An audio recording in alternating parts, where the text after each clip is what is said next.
사실 이제 몇 번 말씀을 드렸습니다만 저희 팟캐스트 이 프로그램이 이제 소문이 나가지고 예. 또 주요 일간지에서도 취재를 여러 군데서 해가셨고, 그럼요. 예. 또 교수님을 강사로 초청하신 데도 지금 많고 한데, 예, 많이 들어오고 있습니다. 지금 교수님 성대 강의하시는 예. 한 클래스 중에 예. 또 특별한 사연이 있는 분이 있었다면서요? 그러니까요. 제 수업 들었던 학생 중에 KTX 매거진 편집장께서 수업을 들으셨어요. 말 그대로 KTX 말씀하시는 예. 거예요. 고속열차. 그런데 제가 놀란 게 이 KTX 매거진이 한 달에 11만 부를 찍고 우리나라 최고 발행 부수입니다. 예. 근데 많이 안 읽잖아요. 저도 KTX를 타는데. 예. 근데 저는 읽어요. 저는 꼭 보거든요. 그러니까 또 이렇게 저처럼 안 읽는 사람도 있겠지만 또 읽는 분들도 많으시겠죠. 그래서 왜 이렇게 많이 이렇게 찍나 봤더니만은 그 앉은 자리마다 있으니까 그렇게 많이 찍을 수밖에 없는데 그 뒤풀이 시간이었어요. 6월 말이었던 것 같은데 네네. 그 뒤풀이 시간에 이 편집장도 이제 참석해가지고 막 얘기를 하다가 제가 히가시노게이고 얘기를 안 할 수가 없죠. 항상 종강할 때 말씀 많이 하시죠. 그래서 막 그냥 침을 튀기면서 얘기를 했던 것 같아요. 그랬더니만은 그게 좀 인상 깊었는지 그 2019년 이제 7월호 7월호요? 예, 7월호. 그러면 지금 방송 나가는 시점으로 봐서는 지난호네요. 지난 겁니다. 예, 지금 예. 방송 이제 8월 8일 날 아마 들으시는 것 같은데. 그렇죠. 그 7월호에 그 편집장 인사말이라고 있는데 거기에 이렇게 제 이름까지도 밝히면서 써주셨어요. 저는 아직 우리 녹음은 7월에 하고 있으니까 예. 제가 KTX 탈 일이 종종 있거든요. 예. 이번 달에도 있어요. 꼭 한번 보셔야 찾아봐야 됩니다. 되겠네요. 예. 그 글 좀 소개해 드릴까요? 그 중에 이제 제가 나오는 부분 좀 얘기를 해주시죠. 네. 어제 마지막 수업이라 할 수 있는 종강 파티에서도 배울 점이 많았다. 커뮤니케이션 기획론을 지도해 주신 박인권 교수님은 알고 보니 나미야 잡화점의 기적을 집필한 일본 작가 히가시노 기에고의 열렬한 팬이시다. 그 작가가 쓴 88편의 작품 세계를 다루는 팟캐스트를 직접 방송할 만큼 작가의 소설에 열정을 갖고 계셨다. 시간 가는 줄 모르고 마치 막 태어난 손주 자랑하듯 설명하시는 교수님을 뵈면서 깨달았다. 나와 교수님께 새 심장을 이식한 것이 바로 세상에 대한 열정적인 호기심이라는 것을. 그래서 교수님도 나도 지금 몸 안에 두 번째 심장을 키우는 중이라고 감히 표현해 본다. 예. 편집장님이 글 솜씨가 아주 좋으세요. 예, 잘 쓰셨고 뭐. 저희 그러면 팟캐스트 제목도 좀 같이 적어 주시지. 그걸 또 안 하셨네. 그러게 말이야. 그러니까 이거 지금 글을 올리신 지 2시간 만에 앤드루 얀님께서 하은경 작가님이에요. 하은경 작가님 바로 글을 주셨네요. 이게 그러니까 7월 8일자로 지금 들어가서 그렇습니다. 보시면 댓글 확인하시면 되는데 와 정말 멋진 찬사의 글이네. 여자분이시죠? 예. 와 정말 멋진 찬사의 글이네요. 근데 저도 요즘 심장 부근이 근질근질한 게 조금 이상해요. 곧 맑고 깨끗한 새 심장이 나오려나 봅니다. 편집장님의 문학적인 표현에 감동해서 저도 따라해 봅니다. 멋진 글 동감합니다. 해주셨어요. 하은경 작가님 굉장히 재밌으신. 그러시군요. 저희 이렇게 다 좋아요. 예. 이렇게 뭐 밝은 분도 좋고요. 그럼요. 또 진중하신 분도 좋습니다. 맞습니다. 이게 지금 어디 올라가 있냐면요. 저희 팟빵의 프로그램 코너, 뭐 저희 방이라고 봐야죠. 그렇죠. 거기에 이제 댓글 올리시는 게 나와 있습니다. 있고요. 그렇습니다. 지금 보니까 뭐 실시간으로 바로 이렇게 등수가 막 뜨잖아요. 상당히 좋네요. 그리고 600명이 훨씬 넘으셨죠 지금? 지금 구독자도 많이 늘고 맞습니다. 있습니다. 네, 아직 배고파요. 그럼요. 이게 이제 보니까요. 구독을 새로 신청하시는 분이 한 달에 이제 어느 정도 되잖아요. 구독을 또 취소하시는 분들도 있더라고요. 맞아요. 신기하게도. 그러니까 그게 통계가 있어요. 그분들이 제 생각에는 우리 방송만이 아니고 팟빵 자체를 이제 나가버리는 그렇죠. 분들이 그렇게 되면 있으니까 되겠죠. 이제 빠져나가게 되는 거죠. 자, 그러면 어쨌건 지금 저희 방송을 즐겨 들으시는 분들은 무조건 구독 신청해 주셔야 돼요. 왜냐하면 그럼요.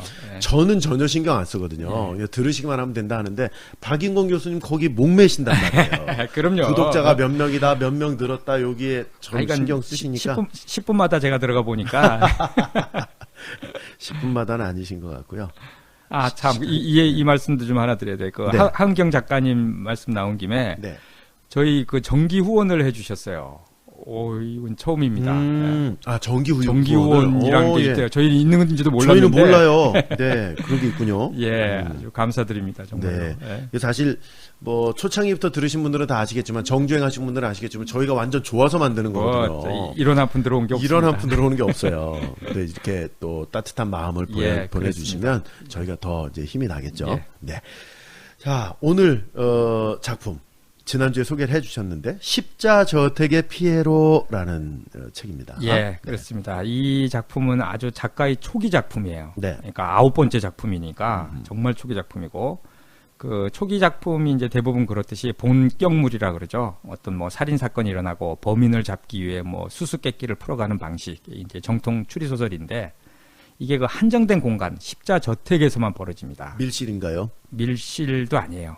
밀실도 그런 것도 아니고 아니고. 뭐 좀 특별한 장소인데 이 한 장소에서 벌어지는 사건으로 이제 장편을 이끌고 근데 이 요소에 아주 궁금증을 유발하는 장치들이 많아요. 그래서 네. 아주 재밌게 읽을 수 있는 작품이고요. 일본 출간일이 1989년 1월 달이네요. 그러면 30년 전이네요. 30년, 딱 30년 예. 전이네요. 와, 이게 이제 이 방송 들으실 때는 89작품이 나와 있을 텐데. 아, 그래요? 왜냐면 7월 초에 아. 한 작품이 일본에서 더 나왔어요. 아, 그렇군요. 예. 희망의 실인가?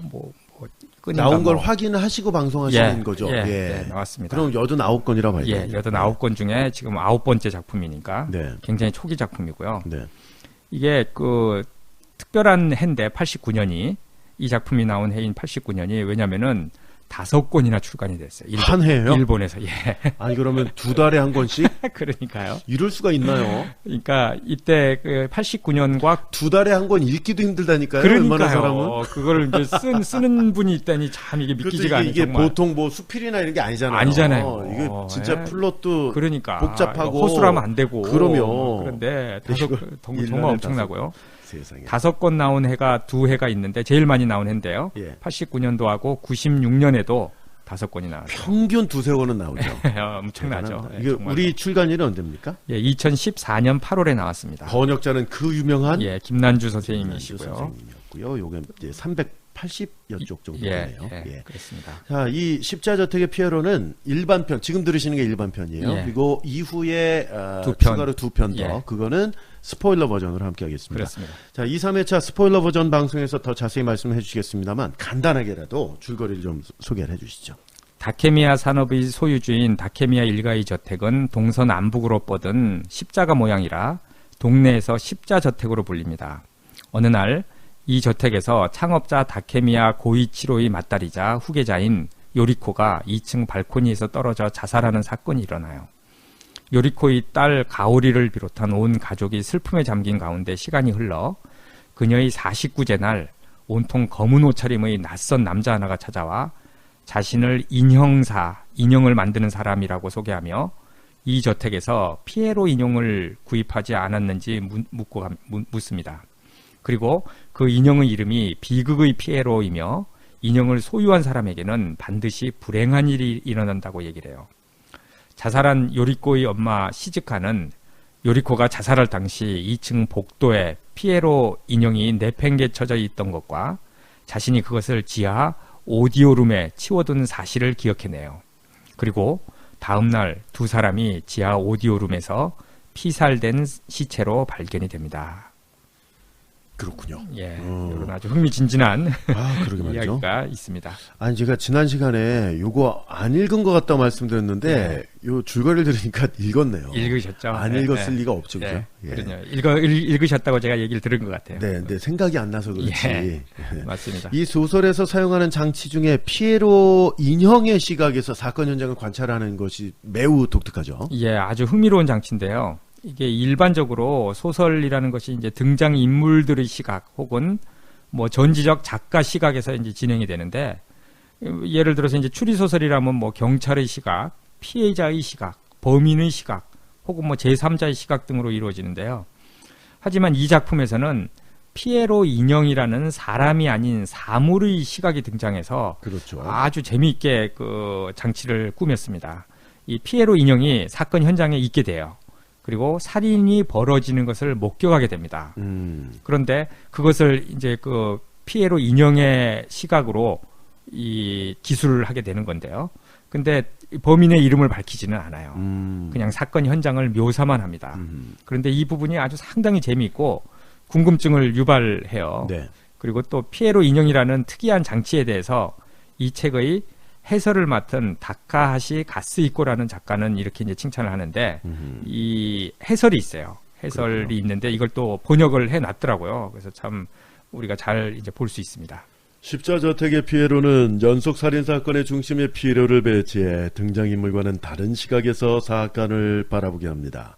형사는 사건을 목격할 수 없고 사건에 관계된 인물은 일관된 역할을 맡고 있기 때문에 쓰다 보면 반드시 공정하지 못한 묘사가 등장하게 마련입니다.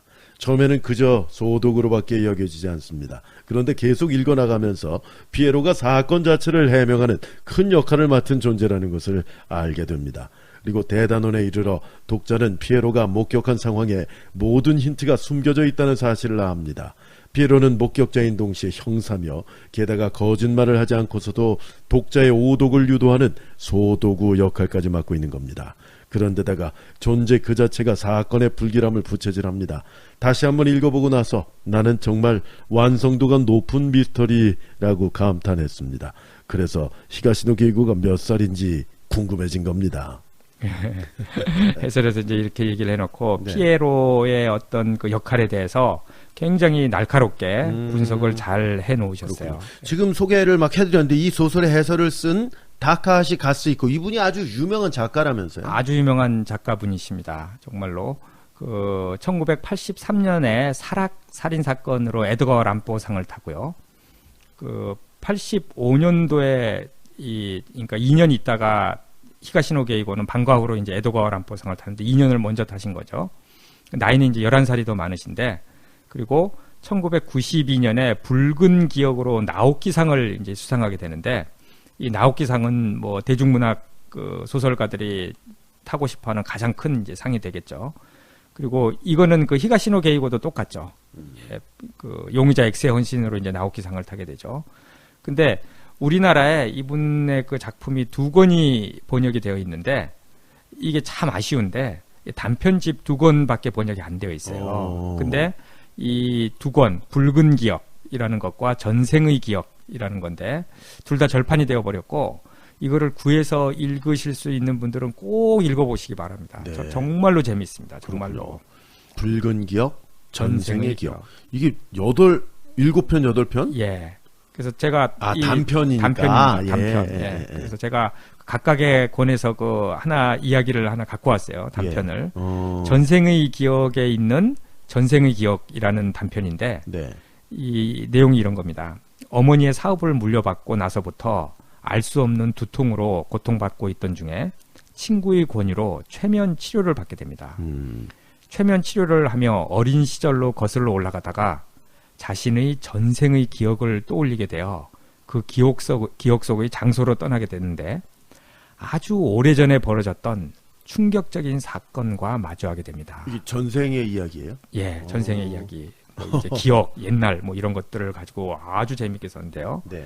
그다음에 이 붉은 기억 그 작품집에 실려 있는 말할 수 없는 기억이라는 단편인데요. 이거는 이런 이야기입니다.